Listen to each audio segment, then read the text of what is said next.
So first off, could you just explain what the myChoice CDx is?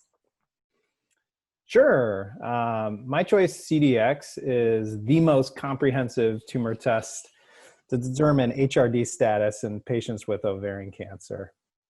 It's the first and only FDA-approved tumor test that is used to determine HRD status using both BRCA1 and 2 and genomic instability. So why is the use of this diagnostic tool beneficial to patients and providers? Yeah, in targeted chemotherapeutics, you're trying to match a treatment for that individual's cancer with the best treatment possible. And the way to do that in our current era of genomics is really to use high quality molecular diagnostics. myChoice CDx is focused on identifying patients that can benefit the most from PARP inhibitor therapy, which is a certain type of chemotherapy that's useful in individuals with defects in the cancer involving homologous recombination deficiency. So what sort of research led to the approval of the myChoice CDx? Yeah, we've had numerous studies, everything from original lab development and validation studies, quality design studies, and now clinical studies that we've done many of, which have led to our FDA indications. It's really been a long process. We started out originally looking at germline BRCA1 and 2 mutations for companion diagnostic use. We have that product, which is called BRCAnalysis CDx. That work led to looking into the tumor, so BRCA1 and 2 mutations in the tumor, as well as development of our what really is our genomic instability score testing, which looks at the end result of homologous recombination deficiency. So it really tries to examine how disorganized the genome is to give an understanding of the homologous recombination deficiency in that particular tumor, for which we have validated a score for, and then we understand, with combination of the score as well as the BRCA1 and 2 testing, if that person has in their tumor homologous recombination deficiency or not. And then that, with certain FDA indications is useful for selection of PARP inhibitor therapy. So for patients who may not understand what this tool does, could you give a brief explanation? Sure. It really tackles comprehensively homologous recombination deficiency.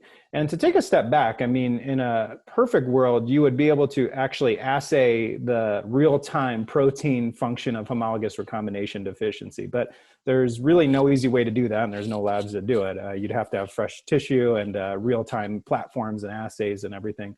So we really look at the end result, which is, if you want to think of the, either a BRCA1 or 2 mutation or genomic scarring.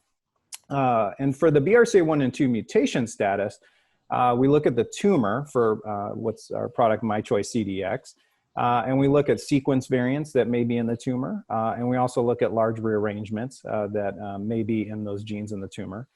And then for the genomic instability status, we look at a few different things. We actually look at 3 different markers and combine them essentially. So we look at loss of heterozygosity as one marker. We look at telomeric allelic imbalance. And we look at large-scale state transitions as the third biomarker. And then all of that adds up to really give a genomic instability score, which in combination with the BRCA1 and 2 testing is how we determine if you're myChoice HRD positive or negative. Gotcha. So I know ASCO recently cited the use of this tool in their recommendations for patients with advanced ovarian cancer. Could you explain why that is so significant? Yes, that was, even a surprise to us. We were very pleased to see that. It really just shows all the high quality research and effort that's gone into the numerous studies behind myChoice in particular, and really shows that we are the most comprehensive, test on the market. What it boils down to is a lot of the research that we've been doing, showing that, not only what led to the FDA indications from the clinical usage, for which we're in all the major clinical trials like PRIMA, PAULA, and QUADRA, but then also looking at the GIS evaluation compared to some of our competitors, so the genomic instability score compared to some of our competitors. We've done some in silico analyses of some of the other, some of our competitors' loss of heterozygosity platforms to be able to identify HRD. And what we've shown, and these results were presented at SGO at their annual meeting in 2020, and then also at the ASCO annual meeting in 2020.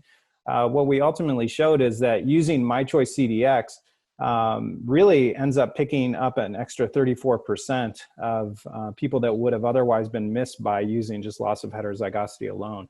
So that's a third of patients that otherwise wouldn't have been identified potentially for PARP inhibitor therapy. So I think it's that kind of high quality research that we've been doing that really is the reason we ended up in the guidelines.